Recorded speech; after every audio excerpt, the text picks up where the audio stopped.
시편 141편 1절부터 10절까지 말씀입니다. 시편 141편 1절부터 10절 말씀을 교독하겠습니다. 여호와여, 내가 주를 불렀사오니 속히 내게 오시옵소서. 내가 주께 부르짖을 때에 내 음성에 귀를 기울이소서. 나의 기도가 주의 앞에 분향과 같이 되며 나의 손 드는 것이 저녁 제사같이 되게 하소서. 여호와여, 내 입에 파수꾼을 세우시고 내 입술의 문을 지키소서. 내 마음이 악한 일에 기울어 죄악을 행하는 자들과 함께 악을 행하지 말게 하시며 그들의 진수성찬을 먹지 말게 하소서. 의인이 나를 칠지라도 은혜로 여기며 책망할지라도 머리에 기름같이 여겨서 내 머리가 이를 거절하지 아니할지라도 그들의 재난 중에도 내가 항상 기도하리로다. 그들의 재판관들이 바위 곁에 내려 던져졌도다. 내 말이 닮으로 무리가 들으리로다. 사람이 밭가라 흙을 부스러뜨린 같이 우리의 해골이 스올 입구에 흩어져도다. 주 여호와여, 내 눈이 주께 향하며 내가 주께 피하오니 내 영혼을 빈궁한 대로 버려두지 마옵소서. 나를 지키사 그들이 나를 잡으려고 놓은 올무와 악을 행하는 자들의 함정에서 벗어나게 하옵소서. 악인은 자기 그물에 걸리게 하시고 나만은 온전히 면하게 하소서. 아멘.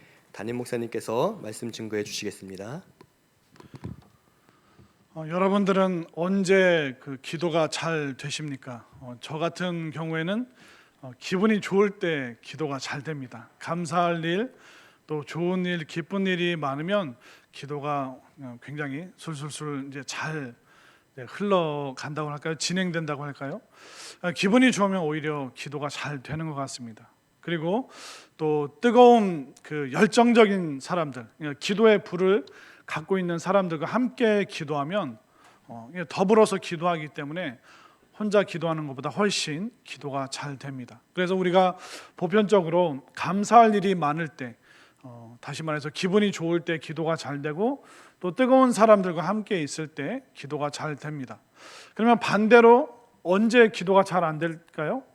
기분이 안 좋을 때, 기분이 낙심되고 좌절되어 있고 또 기도가 응답되지 않는 것 같고 재작년에도 작년에도 하나님께서 안 들어주시는 것 같고 올해 2021년 새해가 됐는데 또 안 들어주시나?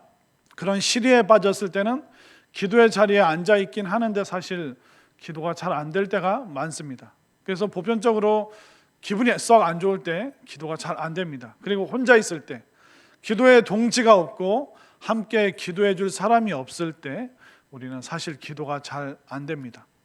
근데 오늘 본문 말씀을 보면 이 다윗이 기도가 잘 되는 상황이 아니라 기도가 잘 안 되는 상황, 우리가 기분이 안 좋으면 기도가 잘 안 되는데 다윗은 기분이 안 좋은 정도가 아니라 심각한 위기 가운데 있습니다.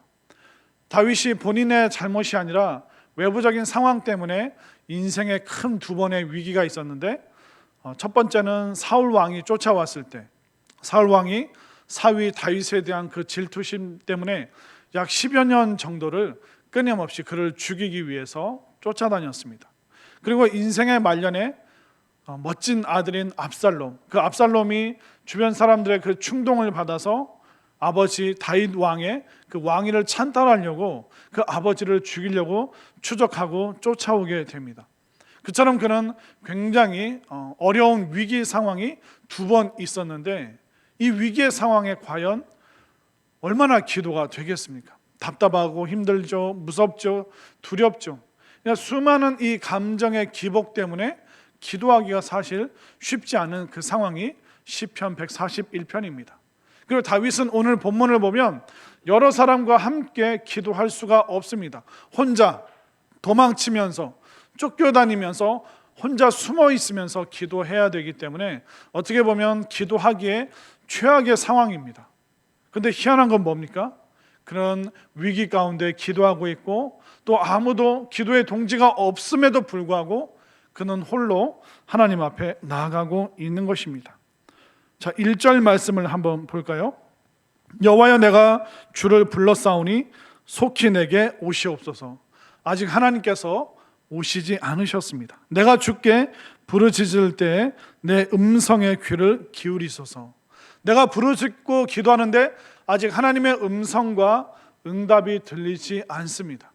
우리는 하나님이 들어주신다, 내가 기도하면 하나님 꼭 나타나 주신다, 이런 확신이 들 때 우리가 기도하는데, 다윗은 그렇지 않습니다. 아직 응답이 없고 아직 확신이 없어도 그는 기도의 자리로 묵묵히 나아가고 있는 것입니다. 그는 위기의 때에 기도하고 있죠. 그러면 왜 우리는 위기의 때에 기도를 잘 못할까요? 또 우리는 왜 기분에 따라서 어떤 때는 기도했다가 또 어떤 때는 전혀 기도 안 한 사람과 안 해본 사람과 같은 그런 행동을 보일까요? 우리는 기도에 대해서 오해를 하는데, 기도를 신비한 현상으로 생각하시는 분들이 많습니다. 내가 기도하기 위해서 눈 감기만 하면 내가 감은 눈 속에서도 하나님께서 뭔가 보여주시고, 내가 눈 감고 기도하면 하나님께서 무슨 음성을 들려주시고, 내가 굉장히 심오한 세계에 들어가고 굉장히 놀라운 영적인 그 현상을 내가 체험해야지만 내가 제대로 된 기도를 드린 것 같고, 그 심오한 경지에 이르러야지 기도라고 생각하시는 분들이 많습니다. 그러나 기도의 본질은 하나님께 나아가는 겁니다. 내 기분, 내 상황, 내 형편과 상관없이 그냥 하나님 앞에 나아가는 것이 기도입니다. 물론 우리가 심오한 것을 경험하고 놀라운 현상을 체험할 수 있습니다. 그것도 기도의 한 부분입니다. 그러나 기도의 진짜 본질은 내 상황과 형편과 상관없이 하나님 앞에 나아가는 것이 기도인데, 이 다윗은 이 기도의 본질을 너무나도 잘 알고 있었기 때문에 심각한 위기 상황, 기도할 기분이 하나도 안 납니다. 사울 왕이 쫓아오죠. 아들이 또 아버지 죽이겠다고 쫓아오죠. 무슨 기도할 마음이 나겠습니까? 완전히 마음이 다운되어 있죠. 하나님께서 나 고쳐주시지도 않고, 하나님께서 내 아들, 딸의 문제 이걸 해결해 주시지도 않고, 하나님 안 계신가 보다, 나 기도 그냥 작파하련다, 나 기도 안 하련다. 우리는 너무나도 습관적으로 기도 안 할 수많은 이유를 갖다 댑니다. 오늘은 추워서 기도 못하겠고, 오늘은 더워서 못하겠고, 야, 저 푸른 바다가 나를 부른다, 눈 덮인 사냐가 나를 부르는구나. 우리는 기도 못할 5만 가지 이유를 다 갖다 대면서 기도를 안 해버립니다. 그리고 기도 안 하고도 우리는 너무나도 떳떳하고 당당합니다. 그러나 다윗은 정반대의 모습을 보이고 있습니다. 기분 따라서, 기분을 낼 수조차 없는 그 위기 상황 속에서도 하나님께 나아갑니다. 절벽에 매달리는 심정으로 하나님을 찾고 하나님을 부르고 있습니다. 그는 하나님께 나아가는 것, 이것을 너무나도 잘하고 있습니다. 그리고 다윗은 계속 이어서 기도하는데요, 2절을 보십시오. 나의 기도가 주의 앞에 분향함과 같이 되며 나의 손드는 것이 저녁 제사같이 되게 하소서. 그는 기도를 분향하는 것으로 말하고 있습니다.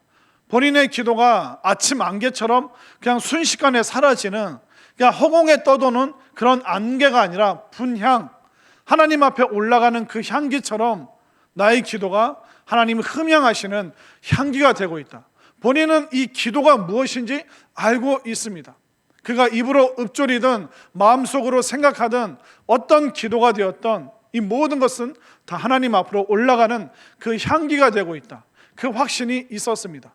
그리고 그는 그냥 잠잠히 기도한 것이 아니라 오늘 본문의 2절에 보면 나의 손드는 것이 저녁 제사같이, 그는 손을 들고 부르짖고 마치 너무 힘들면 허공을 쥐어뜯는 것처럼 그는 그냥 가만히 앉아서 기도할 수 없는 너무나도 무섭고 두려운 상황이었습니다. 그러나 그의 이 기도는, 부르짖고 손을 들고 하는 이 기도가 하나님 앞에 상달되는 향기요, 또 하나님께서 받으실 만한 제사, 예배로서 그는 정말 기도에 대해서 진지하게 반응했고, 하나님 앞에 나아갈 때 정말 진실된 마음으로 위기 상황 속에서, 어려운 상황 속에서도 그는 이 기도하는 자세를 조금도 소홀히 하지 않고 있음을 우리가 볼 수 있는 것입니다. 그리고 또 독특한 표현을 3절에서 쓰는데요, 말을 조심하게 해달라고 기도하고 있습니다. 3절, 여호와여 내 입에 파수꾼을 세우시고 내 입술의 문을 지키소서. 왜 내 입을 내 말을 조심하게 해달라고 기도하고 있을까요? 여러분들, 위기의 상황 가운데, 두렵고 힘들고 답답한 상황 가운데 사람들이 제일 먼저 하는 게 뭡니까? 욕을 하는 겁니다. 저놈 때문에, 이놈 시키 때문에 우리가 막 화가 나고 막 분노가 치밀어 오르면 저주를, 욕을 서스럼 없이 그냥 나도 모르게 그런 좋지 않은 말을 내뱉을 수 있습니다. 험한 말을. 그런데 다윗은 깨닫는 거예요. 내가 이 저주하는 입술을 가지고 기도하고, 내가 누군가를 미워하고 험담하고 욕하는 이 말 가지고 내가 또한 기도한다는 것. 그러니까 우리가 입술로 기도하고 말로 기도한다는 것을 다윗이 알고 있기 때문에, 그런 평상시에, 그런 교회에 와서만, 어떻게 말하면 성전에 와서만 말을, 언행을 조심하는 것이 아니라 일상 속에서 내가 기도하는 입술인데 어떻게 함부로 저주할 수 있고, 내가 말로 기도하는데 내 말에 어떻게 욕을 담을 수 있겠는가.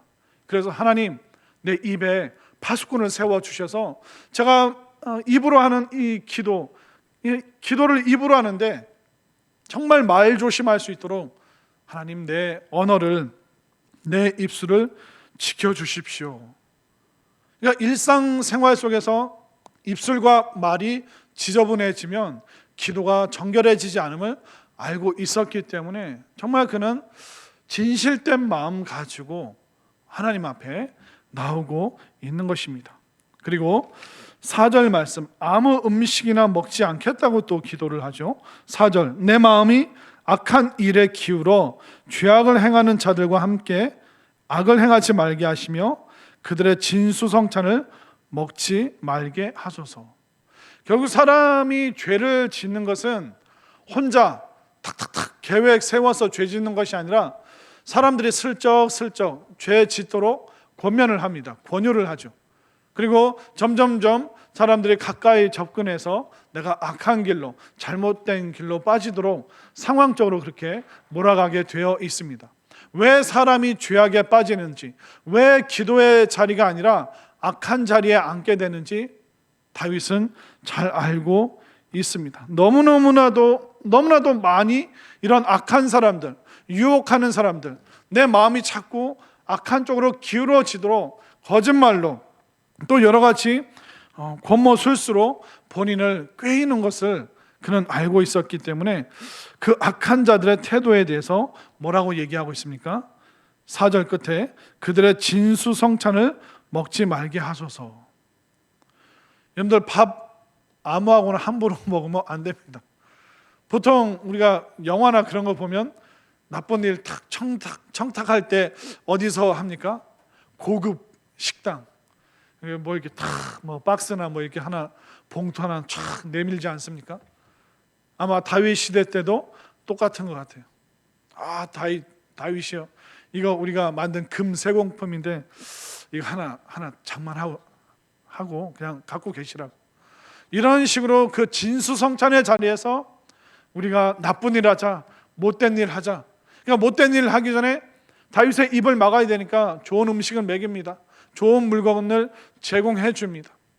이런 수많은 청탁들을 알고 있기 때문에 다윗은 또 그들의 진수성찬 먹고 싶지 않습니다. 악인들은 끊임없이 회유합니다.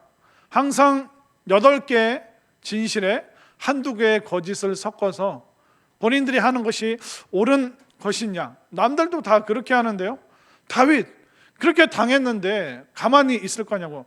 해코지 받았으면 그럼 나쁜 일을 당했으면 똑같이 해코지 해줘서 마음의 그 시원함을 좀 누려야지. 다윗, 당신도 똑같이 하라고.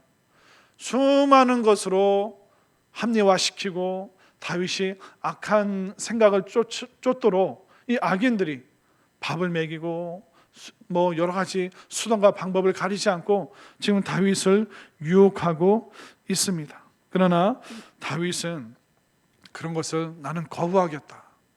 결국 그의 기도는 얼마나 실제적입니까?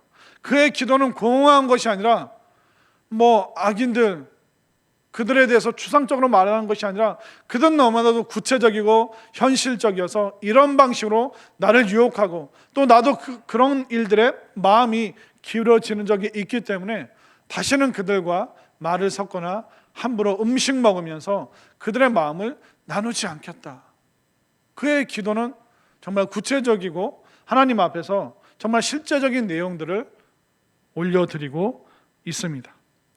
그리고 그런 악인의 진수성찬보다 뭘 더 좋아하죠?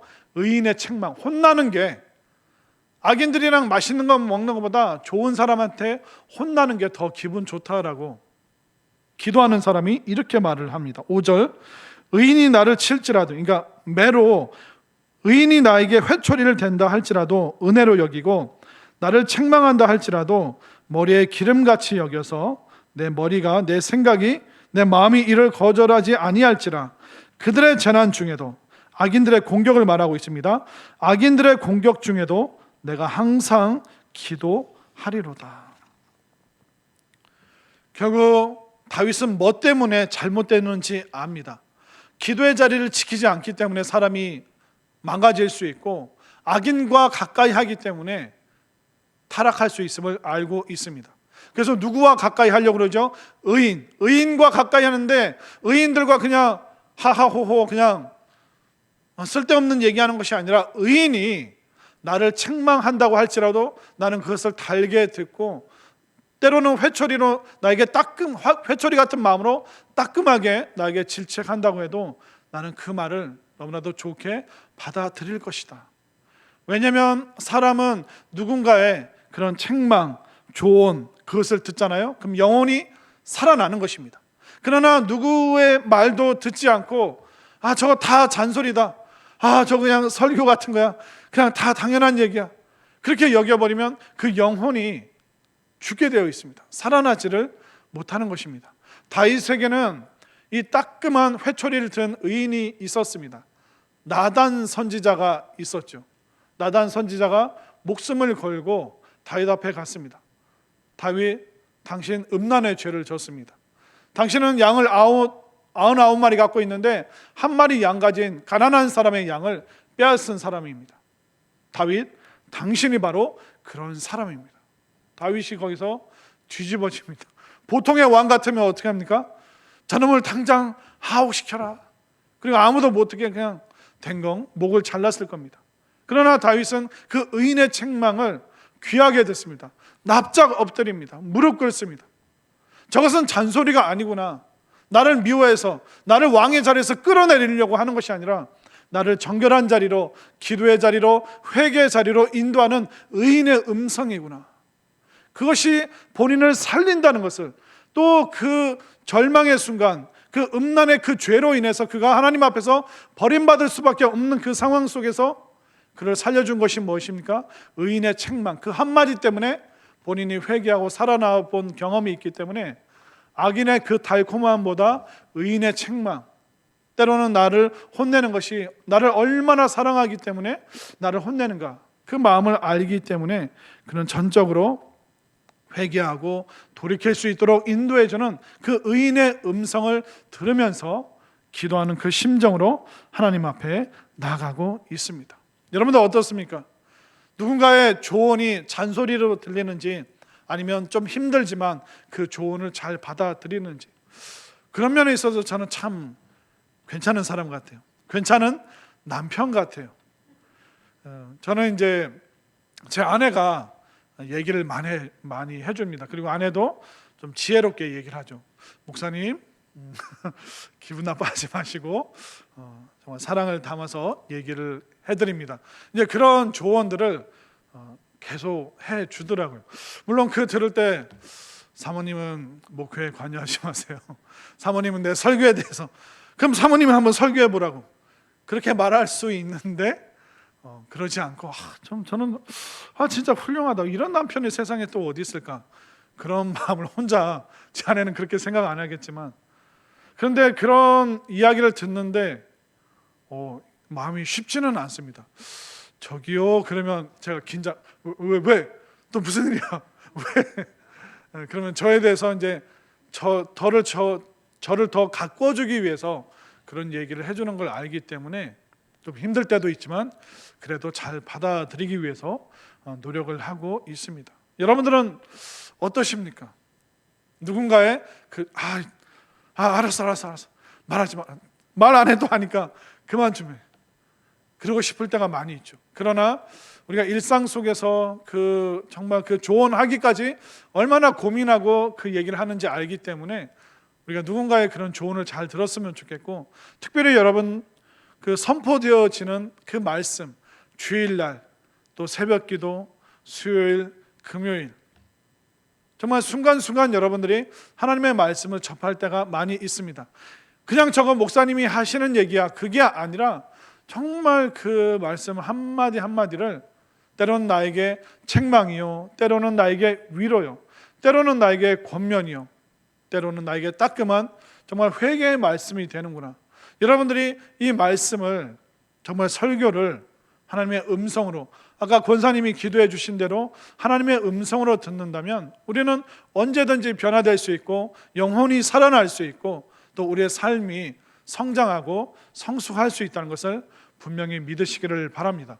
왜냐하면 이것은 다윗이 그의 평생을 걸쳐서 체험하고 경험한 사건이었기 때문에 다윗이 정말 이 한자 한자, 저는 그의 심장에 있는 그 빨간 그 피를 묻혀서 이 시편 말씀을 한 글자 한 글자 적지 않았을까, 그런 생각을 해보게 됩니다. 그는 영혼을 살리는 것이 의인의 책망이기 때문에 악인의 진수성찬보다 의인에게 혼나는 그 자리가 더 기쁘다. 기도하는 사람이기 때문에 그는 하나님의 음성을 찾는 방법이 무엇인지 잘 알고 있었던 것이죠. 자, 그리고 다윗은 악인의 결말을 알고 있습니다. 자, 6절 말씀, 이 번역이 좀 어렵게 됐는데요, 6절을 한번 볼까요? 그들의 재판관들이 바위 곁에 내려 던져졌도다.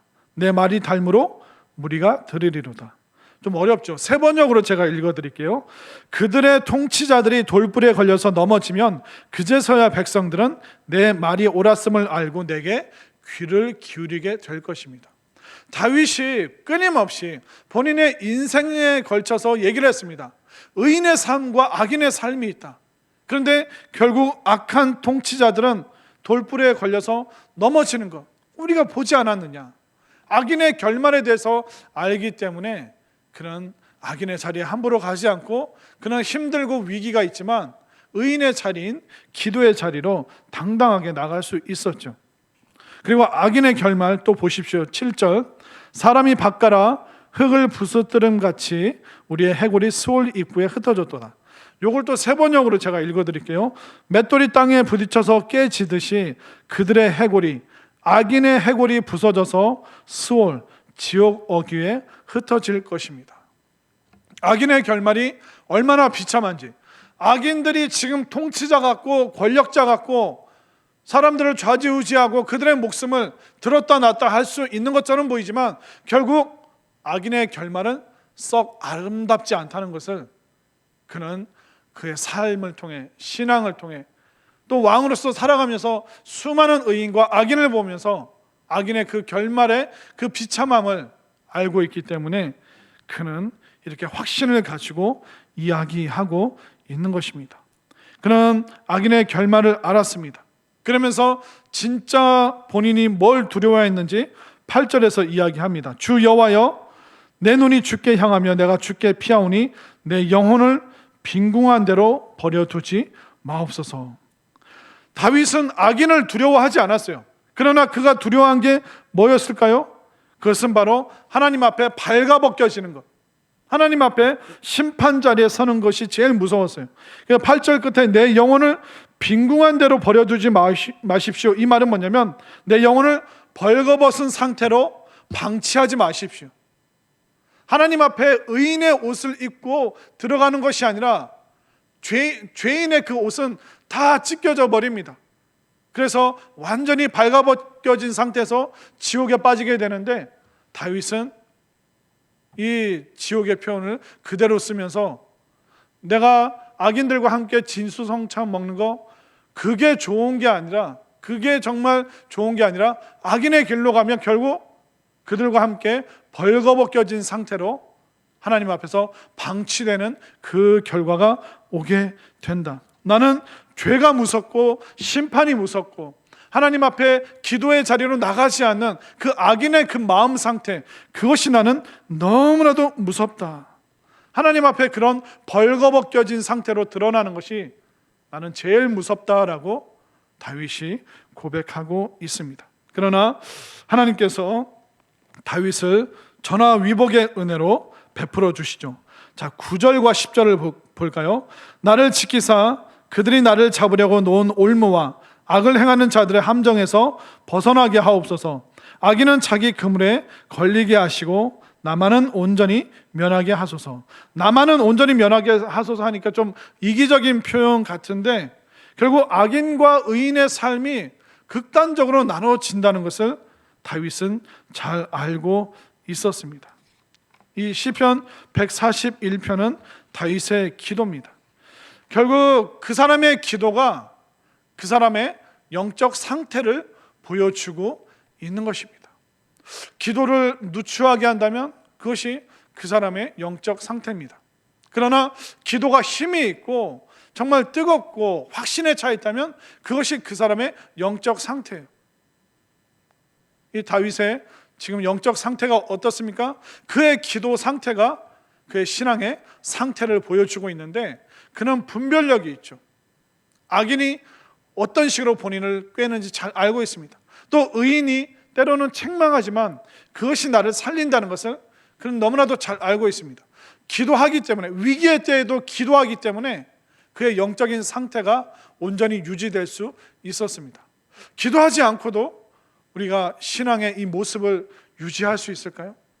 유지 안 됩니다. 겉모습은 우리가 교회 오는 순간 꾸밀 수 있겠지만 일주일 동안 기도하는 모습이 없다면 결국 우리의 영혼은 점점점 빈약해질 수밖에 없고 우리의 영혼은 점점점 벌거벗은 것 같은 그 상태로 우리가 지낼 수밖에 없는 것이죠. 이 다윗이 기록한 141편, 이거 그냥 한 2-30번 만에 쓴 거라고 생각되지 않습니다. 하루 종일 아니면 몇 달 동안 또 몇 년 동안 그가 계속 한 글자 한 글자 적어간 것이 이 시편 141편이라는 것입니다. 그는 정말 말할 수 없는 위기 속에 있었습니다. 그때 어떻게 했습니까? 그가 기도를 파하는 것이 아니라 더 기도의 자리로 나갔습니다. 아직 응답이 없고 기적이 없고 악인들이 다 사라지지 않았습니다. 그럼에도 불구하고 그는 말없이 잠잠히 하나님 앞에 나아가는 그 기도의 자리를 소홀히 하지 않았습니다. 그가 위기를 벗어날 수 있었던 비결이 뭡니까? 기도에 있었던 거예요. 그의 인생이 전화위복, 정말 위험한 순간에 대반전이 일어난 그 비결이 뭡니까? 기도였습니다. 아마 이 141편은 그의 평생의 고백을 한 줄 한 줄 눈물로, 감격으로, 감사로, 때로는 두려움으로 이 시편 141편을 하나하나 그가 지금 적어가고 있는 것입니다. 결국 기도가 없으면 악에게 질 수밖에 없습니다. 기도 안 하면 우리의 신앙은 빈약해질 수밖에 없습니다. 그러나 우리가 기도하면 영혼이 살아나고 기도하면 우리의 삶이 회복되는 것을 믿으시기를 바랍니다. 우리가 기도 못할 이유는 100가지도 넘어요. 여러분들 오늘 이 수요 예배 오기까지 갈등이 많았잖아요. 야, 내가 임직장 아니면 안 가는데 목사님이 또 이거 출석 체크를 하더라고. 가자. 죽으나 사나 가자. 또 오늘 날이 추우니까 가는데 또 눈 오면 어떡하지? 갈까 말까. 그래서 이제 오신 분들도 있을 거고. 지금 가스불 켜놓고 오신 분은 안 계세요? 이게 수많은 불안한, 기도 못할 만한 수많은 이유들이 5만 가지가 다 있습니다. 기도 못할 100가지 이유가 있어도 기도해야 될 하나의 이유가 있다면 여러분들 기도의 자리에 자주 오셨으면 좋겠습니다. 다윗은 기분 좋으면 기도하고 기분 나쁘면 기도 안 하고 그러지 않았습니다. 기분을 따질 여유도 없는 그 위기의 순간에도 그는 기도의 자리로 나아갔습니다. 함께 뜨겁게 기도해주고 부르짖어주고 여러분들의 신앙을 인도해줄 목회자가 없음에도 불구하고 그는 혼자 남았음에도 불구하고 그는 기도하는 것을 망설이지 않았습니다. 다윗이 다윗 될 수 있었던 그 이유는 바로 위기의 순간에도 끊임없이 주님을 찾고 또 하나님의 그 은혜의 자리인 기도의 자리로 나왔기 때문에 다윗은 그런 삶을 살 수 있었습니다. 믿음의 영웅들, 신앙의 영들 부러워만 하지 마시고 그들이 어떤 눈물의 세월을 보냈는가, 그 눈물을 이기기 위해서 그들이 무엇을 했는가? 다윗은 기도했습니다. 상황이 어떻든, 날씨가 어떻든, 형편이 어떻든, 환경이 어떻든, 주변 사람들이 뭐라고 그러든 아무도 없어도 그는 하나님 앞에 기도하는 것을 멈추지 않았습니다. 여러분들도 기도 많이 하는 사람 부러워만 하지 마시고 진짜 기도해 보시고 진짜 기도의 자리에 나오시고 기분과 또 상황을 다 초월해서 다윗과 같은 영성으로 정말 영혼이 살아날 수 있는 위기를 전화위복으로 대반전의 역사를 경험할 수 있는 우리 모두가 될 수 있기를 간절히 소망합니다.